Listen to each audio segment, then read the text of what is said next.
अफजाल का जाल। नमस्कार दोस्तों, मैं अक्षय कुमार बंटी आपके अपने यूट्यूब चैनल पर स्वागत कर रहा हूं। हम इस वीडियो में जो है लोकसभा गाजीपुर के बारे में बात करने वाले हैं कि अफजाल अंसारी जी ने ऐसा कौन सा जाल बिछाया है कि बीजेपी पूरे तरीके से यहां से पस्त होने वाली है और रिकॉर्ड मतों से जो है अफजाल अंसारी जी इस बार चुनाव जीत कर जाने वाले हैं संसद में। लोकसभा सीट के बारे में बात करें तो बहुजन समाज पार्टी से यहाँ के प्रत्याशी डॉक्टर उमेश सिंह जी हैं। समाजवादी पार्टी के प्रत्याशी के बारे में कहना ही क्या, अफजाल अंसारी जी पूरे उत्तर प्रदेश समेत पूरे देश में चर्चा का विषय बने हुए हैं। और बीजेपी के प्रत्याशी, नए प्रत्याशी, संघ के पुराने खिलाड़ी पारसनाथ राय जी यहाँ से प्रत्याशी बनाए गए हैं। अफजाल का जाल मैंने इसलिए कहा दोस्तों कि 2024 का जो लोकसभा का चुनाव था, 2019 का जो लोकसभा का चुनाव था, अफजाल अंसारी जी बहुजन समाज पार्टी के टिकट पर चुनाव तो जीत गए थे। जीतने का कारण यह था कि समाजवादी पार्टी और बहुजन समाज पार्टी का गठबंधन था उस समय। लेकिन इस लोकसभा सीट में बहुजन समाज पार्टी अपना अलग रास्ता अपना ली है और इंडिया एक अलग गठबंधन बनाया गया है जिसमें कांग्रेस और समाजवादी पार्टी सहित अन्य पार्टियां शामिल हैं। चुनाव 2019 में अफजाल अंसारी के लिए आसान था, लेकिन 2024 में जब तक अफजाल जी का जाल नहीं अपना बिछाते तब तक के लिए उनके ऊपर यहाँ की जो सीट जीतना थोड़ा सा मुश्किल था। हम जाल की बात इसलिए कर रहे हैं कि जो बहुजन समाज पार्टी का कोर वोटर है, दलित वोटर, कहीं न कहीं अगर दलित वोटर जो है अपना हाथी सिंबल के साथ चला जाता है तो प्रत्याशी जो है समाजवादी पार्टी के अफजाल अंसारी जी थोड़ा सा लड़ने में इनको कठिनाई होगी। कठिनाई इसलिए होगी कि लगभग 3 लाख के आसपास दलित मत अगर इस सीट से अपने प्रत्याशी के साथ चले जाते हैं तो लड़ाई बहुत ज़बरदस्त हो जाएगी। यही कारण है कि अब अफजाल अंसारी जी लगातार दलितों के बीच में जा रहे हैं और दलितों के बीच में, जाटो वोटर्स के बीच में ज़्यादा जा रहे हैं और लोगों को समझा रहे हैं कि अगर आप समाजवादी पार्टी के साथ वोट नहीं करते हैं, बहुजन समाज पार्टी के साथ चले जाते हैं तो यहाँ से जो है बीजेपी चुनाव जीत जाएगी। ये जाल, ये फैक्टर्स बहुत बड़ा काम करने वाला है यहाँ पे। अगर अफजाल अंसारी जी समझाने में सफल हो जाते हैं, दलित वोटरों को अपने पक्ष में करने में सफल हो जाते हैं तो सीट बहुत ही आसानी से अफजाल अंसारी जी इंडिया के खाते में डाल देंगे और अपने संसद दोबारा एक बार लगातार दूसरी बार पहुंच जाएंगे।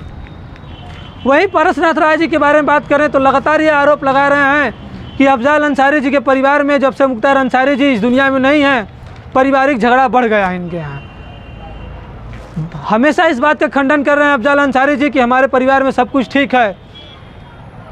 आरोप लगाने का कारण अब पारसनाथ राय जी का यह है कि चुनाव इस बार जो है अफजाल अंसारी जी फिर लड़ रहे हैं और कहीं न कहीं मुख्तार अंसारी जी के बेटे जो है मुख्य भूमिका में नहीं है, ऐसा माना जा रहा है, ऐसा मान रहे हैं पारसनाथ राय जी। लेकिन अफजाल अंसारी जी के परिवार में क्या है क्या नहीं है, ये अफजाल अंसारी जी का परिवार, मुख्तार अंसारी जी का परिवार ही जानता है। अब तक का जो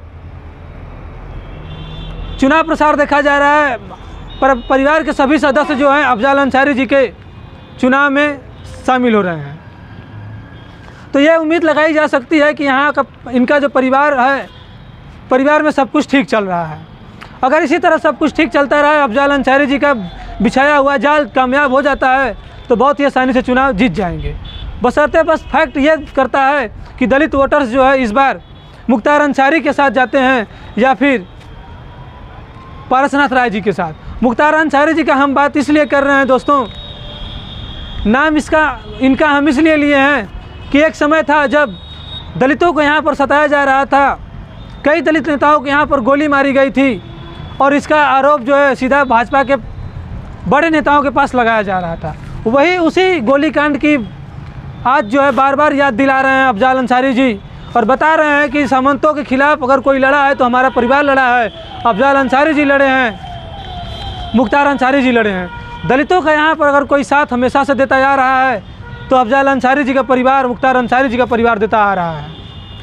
अगर दलित वोटर्स जो हैं कामयाब हो जाते हैं, इनके पक्ष में जाने के लिए मान जाते हैं अफजाल अंसारी के यहाँ जाने में, तो सीट बहुत ही आसानी से जीत जाएंगे। पारसनाथ राय जी पेशे से एक शिक्षक हैं, मनोज सिन्हा जी के खास हैं, संघ के खास तो हैं, लेकिन चुनावी राजनीति में उनका ये पहला कदम है। पहला कदम इसलिए है क्योंकि कयास ये भी लगाए जा रहे थे कि यहाँ से मनोज सिन्हा फिर से चुनाव लड़ेंगे या उनके बेटे चुनाव लड़ेंगे या फिर कृष्णानंद राय जी की पत्नी चुनाव लड़ेंगी। लेकिन बीजेपी ने अपना प्रत्याशी यहाँ से इन सभी को हटा दिया और परसनाथ राय जी को टिकट यहाँ से दे दिया। अब परसनाथ राय जी कितना खरा उतरते हैं बीजेपी के विश्वास पर, संघ के विश्वास पर, ये 1 जून को यहाँ पर पड़ने वाले मत में पता चल जाएगा। 4 जून को यहाँ पर पूरे देश में मतों की गणना हो जाएगी और किसकी सरकार बन रही है, किसकी बिगड़ रही है, पूरा फैसला हो जाएगा। गाजीपुर लोकसभा सीट के बारे में अब तक की जो अपडेट निकल कर आ रही है, कहीं न कहीं बड़े अंतरों से जो है लीड करते हुए अफजाल अंसारी जी दिख रहे हैं। और इसका कारण जो है मुख्तार अंसारी जी की मृत्यु भी है। इस बार जो है मुस्लिम वोटर जो है हर बार बहुजन समाज पार्टी और समाजवादी पार्टी में बढ़ता था, इस बार वो होता हुआ दिख नहीं रहा है। इस बार जो है मुस्लिम वोटर एक तरफा साइकिल की तरफ जा रहा है और बहुजन समाज पार्टी को गिने चुने वोट ही मिलने वाले हैं इस बार समाजवाद मुस्लिमों के। अगर मुस्लिमों का वोट एक जगह पड़ता है साइकिल वोटर पे और समाजवादी पार्टी अपने पक्ष में जो दलित वोटरों को भुलाने में, अफजाल अंसारी जी पक्ष में करने में कामयाब हो जाते हैं तो जीत उनके लिए बहुत ही आसान हो जाएगी। जो भी अपडेट होती है दोस्तों इस सीट पर आप हमारे चैनल से जुड़ जाइए और जो ग्राउंड रिपोर्ट है यहाँ पर वो आपके पास आपका भाई, आपका सेवक अभिषेक कुमार बंटी पहुँचाता रहेगा।